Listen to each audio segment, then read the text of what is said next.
নমস্কার বন্ধুরা, আমি প্রমিত দে। এটি আমার ইউটিউব চ্যানেল। এখানে আমি আপনাদেরকে স্পোকেন ইংলিশ থেকে ইংলিশ গ্রামারের খুঁটিনাটি যাবতীয় সব কিছু আপনাদেরকে শেখাবো খুব সোজা পদ্ধতিতে। আপনারা যদি ইংরাজি শিখতে আগ্রহী হন, অবশ্যই আমার এই চ্যানেলটিকে সাবস্ক্রাইব করুন এবং বেল আইকনটিকে অবশ্যই হিট করবেন। সাধারণত যখন আমি ইংলিশ গ্রামার শেখাবো তখন আমি বাংলায় কথা বলবো, কিন্তু যখন স্পোকেন ইংলিশ ক্লাস হবে তখন পুরো ক্লাসটি ইংলিশে হবে। আজকে আমি আমার ক্লাস শুরু করছি। আজকে আমাদের বিষয় হচ্ছে হলো ট্রান্সলেশন।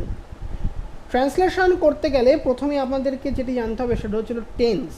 আজকে আমরা সিম্পল প্রেজেন্ট টেন্স বা প্রেজেন্ট ইনডিফিনাইট টেন্স সম্পর্কে আলোচনা করব।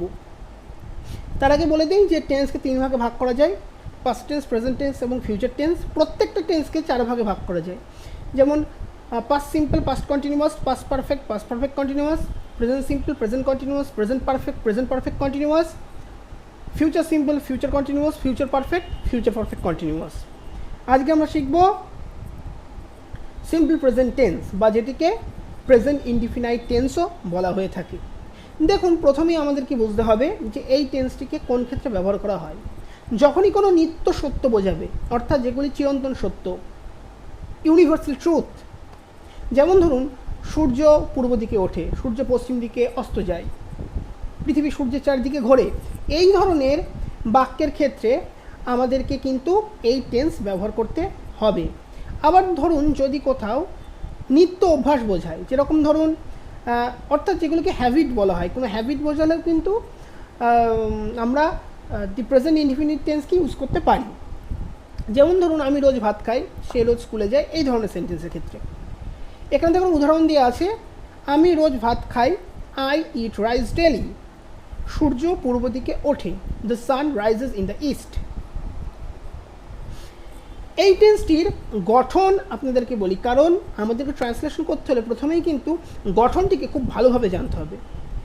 এই টেন্সটির গঠন হচ্ছে হলো subject plus verb plus object. এই স্ট্রাকচার আমাকে ফলো করতে হবে। আমি যখনই এই টেন্সের ওপরে কোনো ট্রান্সলেশন করব, এই স্ট্রাকচারটির বাইরে কোনো মতেই বেরোবো না।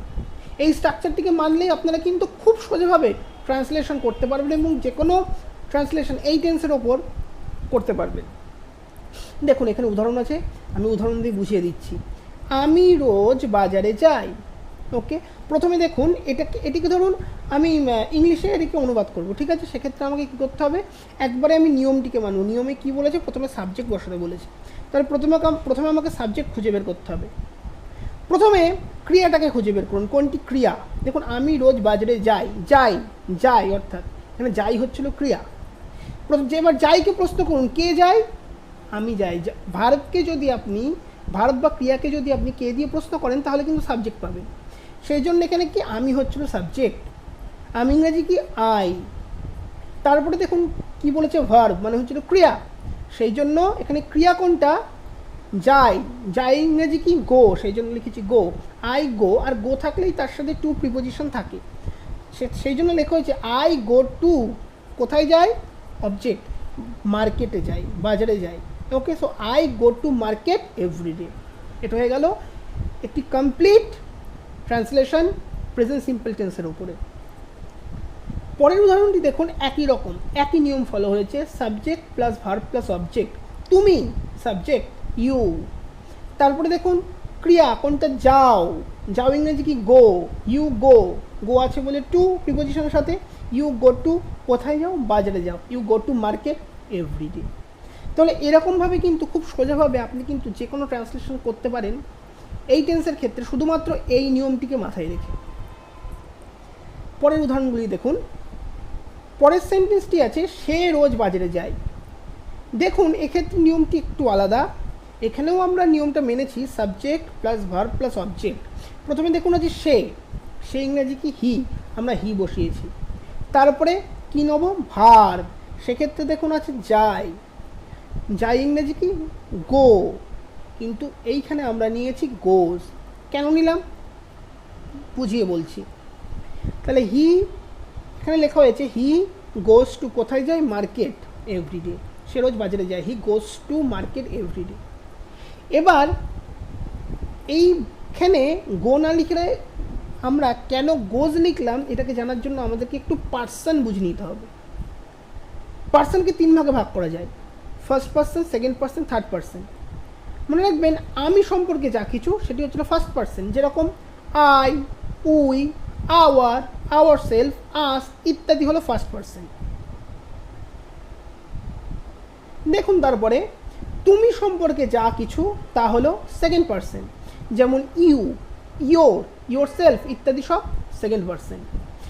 এবং সে সম্পর্কে যা কিছু তা হলো থার্ড পার্সন, যেমন হি, শি, যে কোনো নাম হতে পারে, অমল, রাম, দে, হিম, হার, দেম, দেমসেলভস, এগুলো কিন্তু সবই কিন্তু থার্ড পার্সন।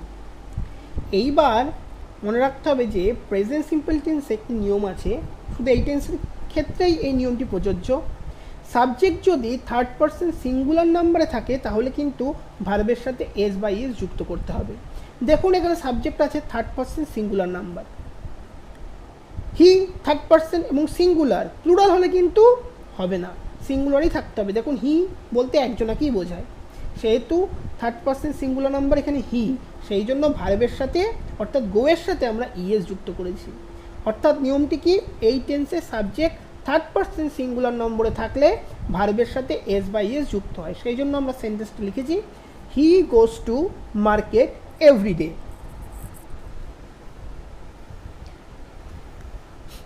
এবার পরের উদাহরণগুলি দেখুন, বুঝতে পারবেন এই বিষয়টি ভালো করে। সে খুব ভালো ক্রিকেট খেলে, আমরা একই রকম নিয়ম মেনেছি কিন্তু, subject plus verb plus object. Subject হি, তারপরে ভার্ব প্লেজ, যেহেতু he third person singular number সেহেতু দেখুন ভার্বের সাথে এস যুক্ত করেছি। হি প্লেজ কি খেলে, ক্রিকেট, ভেরি ওয়েল। অর্থাৎ ভার্বকে আপনি কে দিয়ে প্রশ্ন করলে সাবজেক্ট পাবেন, কি দিয়ে বা কোথায় দিয়ে প্রশ্ন করলে অবজেক্ট পাবেন, এটা মাথায় রাখবেন।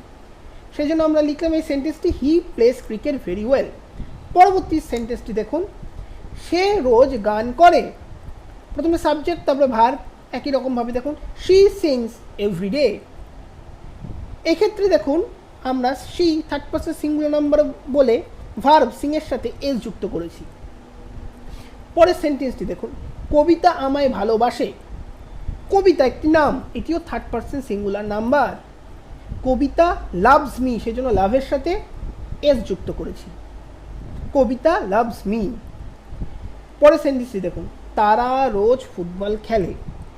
এক্ষেত্রে দেখুন আমাদেরকে তারা ইংরেজি তো লিখতে হবে অবশ্যই দে, দে কিন্তু থার্ড পার্সন, কিন্তু এক্ষেত্রে আমরা কিন্তু ভার্বের সাথে কোনো এস বাই এস যুক্ত করিনি। কেন করিনি? কারণ দে প্লুরাল নাম্বার, দে কিন্তু সিঙ্গুলার নয়, একমাত্র থার্ড পার্সন সিঙ্গুলার নাম্বার হলেই আমরা ভার্বের সাথে এস বাই এস যুক্ত করতে পারবো। সেহেতু they play football everyday, they এখানে সাবজেক্ট, প্লে হচ্ছিল ভার্ব, ফুটবল হচ্ছিল অবজেক্ট। ওকে, মানুষ হয় মরণশীল, man is mortal. Am, is, are ইত্যাদির সাথে কোনো এস বাই এস যুক্ত হয় না সাধারণত, এটা আমরা সবাই জানি, সেজন্য এখানে লেখা হয়েছে ম্যান ইজ মর্টাল। তারপরে দেখুন আছে বাচ্চারা মিষ্টি পছন্দ করে। দেখুন বাচ্চারা অর্থাৎ অনেক বাচ্চার কথা বলা হয়েছে, বাচ্চা ইংরেজি চাইল্ড, আর একটি বাচ্চা বোঝাতে চাইল্ড ব্যবহার করা হয়, আর অনেকগুলি বাচ্চা বোঝাতে চিলড্রেন ব্যবহার করা হয়, সেই জন্য এখানে লেখা হয়েছে চিলড্রেন লাইক সুইটস। পরবর্তী উদাহরণগুলি দেখুন, এক্ষেত্রে একটু নতুন কিছু বোঝানোর চেষ্টা করেছি, নতুন কিছু ব্যবহার এই টেন্সের মধ্যে কীভাবে করা যায়, যেমন ইনফিনিটিভ টুকে আমরা কী করে ইউজ করব, প্রিপোজিশন ফরকে কী করে ইউজ করব, কোথায় ইন বসাবো, কোথায় অ্যাট বসাবো। পরে আমি আলাদা করে প্রিপোজিশনের উপরে ক্লাস দেবো, infinitives, gerund, participle, verbal noun এগুলোর ওপরেও পরে আমি ক্লাস করাবো, পুরো ডিটেলসে করাবো, কিন্তু এখানে ছোট্ট করে একটু বোঝানোর চেষ্টা করেছি। আমি মিষ্টি খেতে ভালোবাসি, এখানে দেখুন খেতে, এই যখনই তে কথাটি আসবে তখনই কিন্তু আমাদেরকে ইনফিনিটিভ টু ব্যবহার করতে হবে। আমি মিষ্টি খেতে ভালোবাসি, আই লাভ টু ইট, খেতে, টু ইট সুইটস। বুঝতে পারছেন নিশ্চয়ই, এগুলিও কিন্তু প্রেজেন্ট সিম্পল টেন্সের মধ্যেই পড়ছে, কারণ দেখুন আই হচ্ছিল সাবজেক্ট, লাভ হচ্ছে হলো ভার্ব, আর বাদবাকিটাকে আপনি বলতে পারেন যে অবজেক্ট। ঠিক আছে, আমি ক্রিকেট খেলতে পছন্দ করি, I like to play cricket, খেলতে পছন্দ করি, খেলতে সো আই লাইক, আমি পছন্দ করি খেলতে, টু প্লে ক্রিকেট, এগুলো হচ্ছে ইনফিনিটিভ টু এর ব্যবহার। আমি তার সাথে সাক্ষাৎ করতে পছন্দ করি, I like to meet her, I like to meet সাক্ষাৎ করতে, okay I like to meet her. পরবর্তী সেন্টেন্সটি দেখুন, সে এই পোস্টটির জন্য অযোগ্য, he is unfit for this post, for for সাধারণত জন্য অর্থে ব্যবহৃত হয়, সেজন্য এখানে লিখেছি he is unfit for this post.